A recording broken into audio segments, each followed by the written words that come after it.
ಎಲ್ಲರಿಗೂ ನಮಸ್ಕಾರ. Welcome back to my channel. ಇವತ್ತಿನ ವ್ಲಾಗ್ ಬಂದು ನನಗೆ ತುಂಬಾ ಸ್ಪೆಷಲು. ಯಾಕಂದರೆ ನಾನು ಇವತ್ತು ನನ್ನ ಕಾರ್ ತೊಗೊಳಕ್ಕೆ ಹೋಗ್ತಾ ಇದ್ದೀನಿ. ನಿಮ್ಗೆ ತಮ್ನೇಲ್ ನೋಡಿ ಗೊತ್ತಾಗಿರುತ್ತೆ. ಹೌದು, ನಾನು ಇವತ್ತು ನನ್ನ ಕಾರ್ ತೊಗೊಳಕ್ಕೆ ಹೋಗ್ತಾ ಇದ್ದೀನಿ. ಆ್ಯಂಡ್ ಯಾವುದು ದೊಡ್ಡ ಗಾಡಿ ಅಂತೆಲ್ಲ ಏನು ತಗೊಳ್ತಾ ಇಲ್ಲ. ಒಂದು ಚಿಕ್ಕದು ನನಗೀಗ ಕಂಫರ್ಟೇಬಲ್ ಆಗಿರೋವಂಥದ್ದು. ನನಗೆ ಈಗಾಗಲೇ ಡ್ರೈವಿಂಗ್ ಮಾಡೋಕ್ಕೆ ಬರುತ್ತೆ ಮತ್ತು ಡ್ರೈವಿಂಗ್ ಲೈಸೆನ್ಸ್ ಕೂಡ ಇದೆ. ಬಟ್ ತುಂಬಾ ಗ್ಯಾಪ್ ಆಗಿದ್ದರಿಂದ ನನಗೆ ಒಂದು ಚಿಕ್ಕ ಗಾಡಿ ಬೇಕೇ ಬೇಕು. ಆ್ಯಂಡ್ ನಾನು ಇವತ್ತು ತಗೊಳ್ತಾ ಇರೋ ಕಾರ್ ಬಂದು ಟಾಟಾ ಪಂಚ್ ಅಂತ. ಸೊ ತುಂಬಾ ಸಖತ್ತಾಗಿದೆ ಗಾಡಿ. ಆ್ಯಂಡ್ ನನಗೆ ಪ್ರಾಬ್ಲಮ್ ಇದ್ದಿದ್ದು ಕ್ಲಚ್ಚಲ್ಲಿ. ಸೊ ನಾನು ಇವತ್ತು ಆಟೋಮೆಟಿಕ್ ಕಾರೇ ತಗೊಂಡಿರೋದು. ಸೊ ಅದರದ್ದೊಂದು ಚಿಕ್ಕ ಕ್ಲಿಪ್ ಇಲ್ಲಿದೆ, ನೋಡ್ಬೋದು ನೀವು.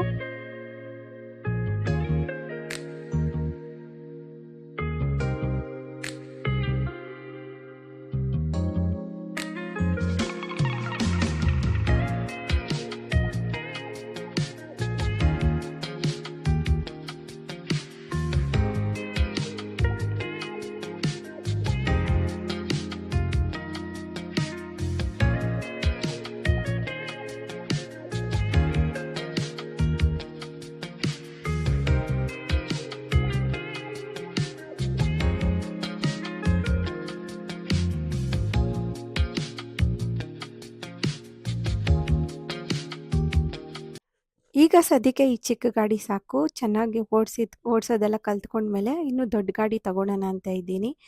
ನೆಕ್ಸ್ಟು ಆವತ್ತು ಬೇರೆ ಎಲ್ಲೂ ಹೋಗೋಕ್ಕಾಗಿಲ್ಲ. ನಾವು ಹೋಗಿದ್ದೆ ಸಂಜೆ ಆಗಿದ್ದರಿಂದ ಕಾರ್ ತಗೊಂಡು ನಾವು ವಾಪಸ್ ಶೆಫ್ ಬೇಕರ್ಸ್ಗೆ ಹೋಗಿದ್ವಿ. ಅಲ್ಲೋಗ್ಬಿಟ್ಟು ಸ್ನ್ಯಾಕ್ಸ್ ತಿನ್ಕೊಂಡು ವಾಪಸ್ ಮನೆಗೆ ಬಂದಿದ್ದು. ನಾಳೆ ದೇವಸ್ಥಾನಕ್ಕೆ ಹೋಗ್ತೀವಿ.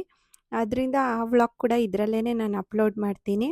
ಕಾರಂತೂ ಸಖತ್ತಾಗಿದೆ ಅಂತ ಹೇಳ್ಬೋದು. ಸನ್ ರೂಫ್ ಕೂಡ ಇದೆ. ಸೊ ಅದೆಲ್ಲ ಮುಗಿಸ್ಕೊಂಡು ನೆಕ್ಸ್ಟು ನಾವು ಆವತ್ತಿನೆಲ್ಲೂ ಹೋಗೋಕ್ಕಾಗಿಲ್ಲ, ಯಾಕಂದರೆ ಕತ್ಲಾಗೋಯ್ತು.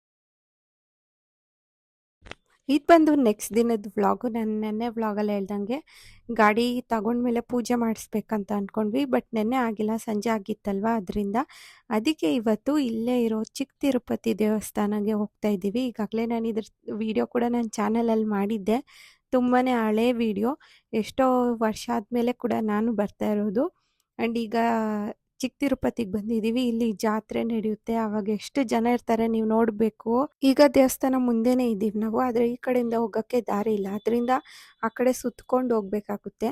ಮನೆಯಿಂದ ಬರೋ ಹೂವು ಹಾರ ಎಲ್ಲ ಏನೂ ತಂದಿರಲಿಲ್ಲ, ಅದರಿಂದ ಇಲ್ಲೇ ತಗೊಳ್ಳೋಣ ಅಂತ ಸ್ವಲ್ಪ ಹೊತ್ತು ಕಾರಲ್ಲಿ ನಿಲ್ಲಿಸಿದ್ವಿ. ಆವಾಗ ನಾನು ಮಾಡ್ಕೊಂಡಿರೋಂಥ ಒಂದು ಚಿಕ್ಕ ಕ್ಲಿಪ್ ಇದು. ಸ್ಟಾರ್ಟ್ ಮಾಡು. ತಿರುಪತಿ ಹಂಗಲ್ಲ, ಏನು ಹೇಳಲ್ವಾ? ನಮ್ಮ ಊಟ ತಿಂತೀಯ?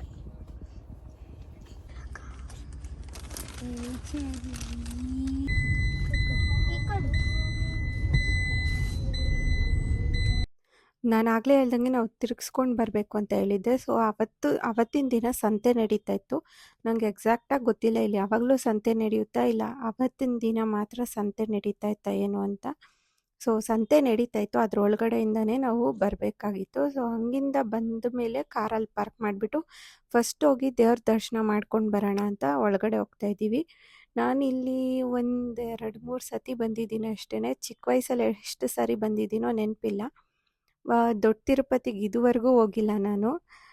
ನೋಡೋಣ, ದೇವ್ರು ಯಾವಾಗ ಕರ್ಸ್ಕೊತಾರೋ ಅವಾಗ ಹೋಗೋದು. ಯಾರ್ಯಾರು ದೊಡ್ಡ ತಿರುಪತಿಗೆ ಹೋಗೋಕ್ಕಾಗಲ್ವೋ ಅವರೆಲ್ಲ ಚಿಕ್ಕ ತಿರುಪತಿದಲ್ಲೇ ಪೂಜೆ ಮಾಡ್ಕೊತಾರೆ. ಇದು ದೇವಸ್ಥಾನ ಒಳಗಡೆ ಇರೋವಂಥದ್ದು. ಇವತ್ತು ಜನ ಅಷ್ಟೊಂದಿಲ್ಲ. ಮುಂದೆ ಹೋಗ್ತಾ ಹೋಗ್ತಾ ಒಳಗಡೆ ಹೋದಾಗ ಗೊತ್ತಾಗುತ್ತೆ ಜನ ಜಾಸ್ತಿ ಇದ್ದಾರಾ ಏನು ಅಂತ. ಸದ್ಯಕ್ಕೆ ಇಲ್ಲಿ ಎಂಟ್ರೆನ್ಸಲ್ಲಂತೂ ಜನ ಇಲ್ಲ. ತುಂಬಾ ಚೆನ್ನಾಗಿರುತ್ತೆ ಒಳಗಡೆ ದೇವರು ನೋಡೋಕ್ಕೆ. ತುಂಬಾ ಚೆನ್ನಾಗಿ ಅಲಂಕಾರ ಎಲ್ಲ ಮಾಡಿರ್ತಾರೆ. ಬನ್ನಿ ಹೋಗೋಣ. ಒಳಗಡೆ ಕರ್ಕೊಂಡು ಹೋದ್ಮೇಲೆ ಆ್ಯಕ್ಚುಲಿ ಹೇಳ್ಬೇಕಂದ್ರೆ ಅಲ್ಲಿ ವೀಡಿಯೋ ಮಾಡೋಕ್ಕೆ ಬಿಡೋದಿಲ್ಲ. ನಾನು ಎಷ್ಟು ಸರಿ ಟ್ರೈ ಮಾಡಿದ್ದೀನಿ, ಒಂದೇ ಒಂದು ಚಿಕ್ಕ ಕ್ಲಿಪ್ ತಗೊಳ್ಳೋಣ ಅಂತ, ಆದರೆ ಪ್ರತಿ ಸತಿ ವೀಡಿಯೋ ಮಾಡಬಾರ್ದು ಅಂತ ಅವ್ರು ಅಲ್ಲೇ ಎಂಟ್ರೆನ್ಸಲ್ಲೇ ತಡೆದು ಬಿಡ್ತಾರೆ. ದರ್ಶನ ಎಲ್ಲ ಮುಗಿಸ್ಕೊಂಡು ಮಾಡಿದ್ದಾಯಿತು. ಮತ್ತು ಬರೋವಾಗಲೇ ನಾವು ಏನು ಪೂಜೆಗೆ ಟಿಕೆಟ್ ಎಲ್ಲ ತಗೊಂಡು ಬಂದಿದ್ವಿ. ಈಗ ಇಲ್ಲಿ ಪೂಜೆ ಮಾಡಿಸ್ತಾ ಇದ್ದೀವಿ. ಪೂಜೆ ಎಲ್ಲ ತುಂಬ ಚೆನ್ನಾಗಾಯಿತು. ಬಟ್ ನಾನು ವೀಡಿಯೋಸ್ ಎಲ್ಲ ಸರಿಯಾಗಿ ತಗೊಳಕ್ಕಾಗಲ್ಲ. ಸೊ ವಿಡಿಯೋ ಎಲ್ಲಿಗೆ ಎಂಡ್ ಮಾಡ್ತಾ ಇದ್ದೀನಿ. ಹೋಪ್ ನಿಮಗೆ ವಿಡಿಯೋ ಇಷ್ಟ ಆಗಿದೆ ಅಂದ್ಕೊಂಡಿದ್ದೀನಿ. ವಿಡಿಯೋ ಇಷ್ಟ ಆದರೆ ಲೈಕ್ ಮಾಡಿ, ಶೇರ್ ಮಾಡಿ, ಸಬ್ಸ್ಕ್ರೈಬ್ ಮಾಡ್ಕೊಳ್ಳಿ. Thank you so much.